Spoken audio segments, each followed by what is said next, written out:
Serbian President Slobodan Milošević meets the delegation of the Serbian Internal Affairs Ministry. Ministerial session on Bosnia in Geneva. Russian Parliament recommends lifting of sanctions against Yugoslavia. Good evening. This is the Belgrade Evening Report coming to you via satellite from Belgrade. Your hosts for this evening are Jasmina Milanović and Miloš Šutilović.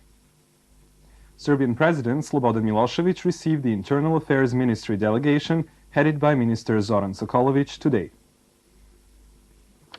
President Milošević especially emphasized the importance of the security services employees' efficiency in maintaining citizens' personal and property safety, protecting their human rights, and suppressing all forms of criminal activities.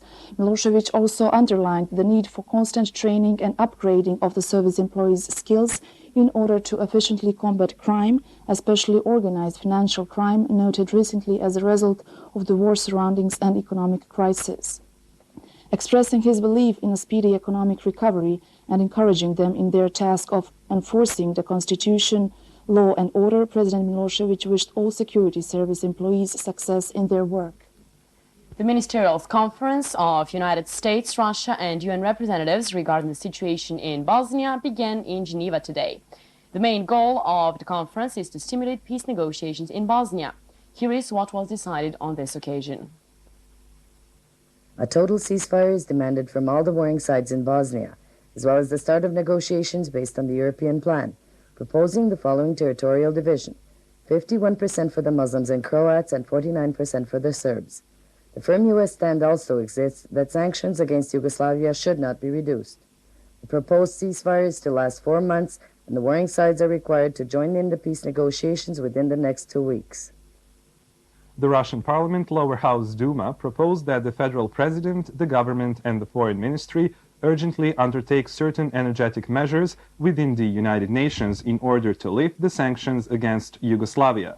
In case of biased lifting of the arms importation embargo in favor of the Bosnian Muslims by any of the other states, Russia should take an appropriate step in lifting the sanctions against Yugoslavia, was the content of the adopted document. Russian Parliament Lower House also called on the warring sides to stop military operations and join the peace negotiations. The document was created according to the report of the parliamentary delegation which has recently visited Yugoslavia and the former Yugoslav republics. The Russian Foreign Ministry has reacted negatively to the Duma decision in recommending the lifting of sanctions against Yugoslavia. One ministry representative said that Moscow's position remains unchanged regarding the sanctions, which should be gradually lifted depending on progress in restoring the peace in Bosnia. The United States Senate adopted a resolution calling on President Bill Clinton to support the NATO and United Nations initiatives to lift the arms embargo against the Bosnian Muslims. A second resolution was also adopted calling for the U.S. to unilaterally lift the arms embargo against the Bosnian Muslims, regardless of the resistance by the European allies from NATO and the United Nations. Two controversial decisions made by the U.S. Congress regarding the lifting of the arms importation embargo for the Bosnian Muslims might not be adopted by the U.S. administration, but nevertheless carry great political significance, it was noted among Belgrade observer circles today. It was assessed in Belgrade that these decisions represent direct support to the Bosnian Muslims and the U.S. adjusting to the well-known Islamic countries' obvious stance to change the balance of power in Bosnia as soon as possible at the expense of the Bosnian Serbs. And Jasmina and I will be back right after this commercial break. Stay with us.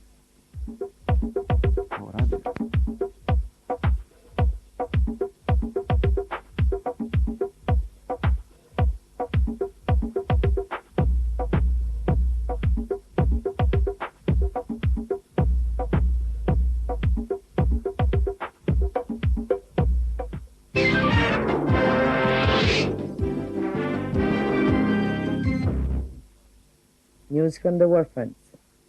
Federal government in session. Humanitarian Aid Workers Convention begins in Belgrade. Welcome back to the Belgrade Evening Report. Welcome back.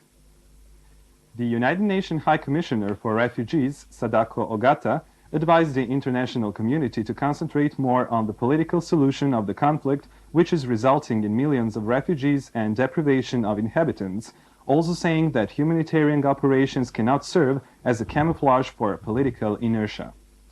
The Muslim forces have undertaken strong mortar attacks against the Serb defense lines in Đukići and Lipovac, 8 kilometers west of Brčko. The Republic of Srpska's army units did not respond to the attack. The Muslim unit's military operations against the Republic of Srpska continued in the regions of Kalesija, Kladanj, Olovo, Srbobran, Vlašić, Doboj, Teslić, and Gradačac in the Bihać-Krupa direction and the region of Sarajevo. The Republic of Srpska army representatives reported. The truce between the HVO units and the Muslim army was violated in the region of Mostar, Muslim-controlled Radio Sarajevo reported. The signing of the Croat-Muslim Federation agreement will probably not take place tomorrow in Geneva by the President of the Muslim government, Haris Silajdžić, and Croatian Foreign Minister Mate Granić. It was learned today from the UN Palace in Geneva. The problem is the future division of territories and the alternate presiding over the future federation.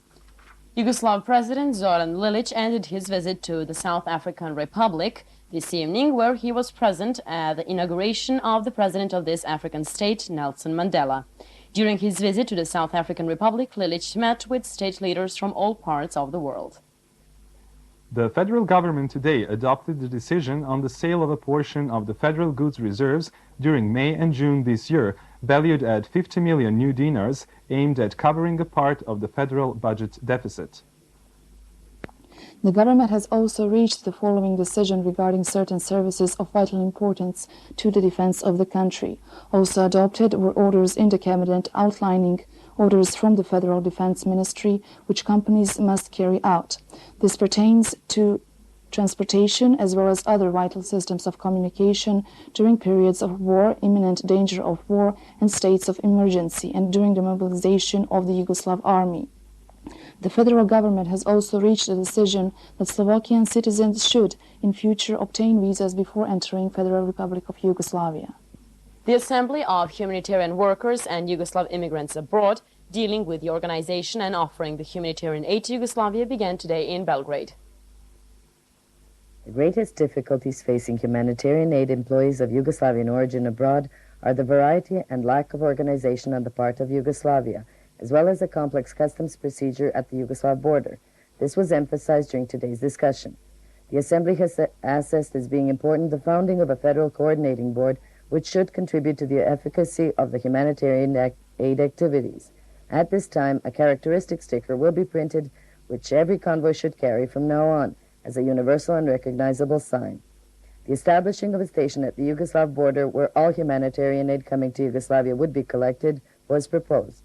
Finally, on behalf of the Assembly, a protest letter addressed to the UN Secretary-General, Boutros Boutros-Ghali, was read, stating the following: "We express our strongest protest against the sanctions and request their immediate lifting. The Assembly is to continue session tomorrow, including meetings with Yugoslav businessmen, pharmaceutical industry, and medical clinic representatives." Federal Prime Minister Rade Kontić received today the participants of the Convention of Humanitarian Aid Associations of Yugoslav descent living abroad. Addressing the guests, Kontić said, "I have never before had the opportunity in speaking to such a generous gathering. Many human lives have been saved due to your generosity." Premier Kontić continued his speech, saying that the international community has never shown so clearly the duality of its morale, as was the case in Yugoslavia, where it has recognized the right of survival to some nation, but not others. Serbian Assembly President Dragan Tomić received the Iraq embassy charge d'affaires Mohamed Mustafa today. During the talks with Iraq embassy charge d'affaires Mohamed Mustafa, Serbian Assembly President Dragan Tomić expressed understanding for the problems which Iraq has been facing since the imposing of the sanctions, since Yugoslavia has also been suffering under the conditions of the embargo. According to Tomić's words, the sanctions have been used as a pressure procedure, and as long as they last, both countries will be affected. He emphasized that Yugoslavia will always support the policy of the sanctions not being imposed against the people and that the existing ones be lifted. He also suggested that the countries under the imposed sanctions should undertake a joint initiative with the international community and the UN for the lifting of the sanctions. And that's all for tonight's edition of Belgrade Evening Report.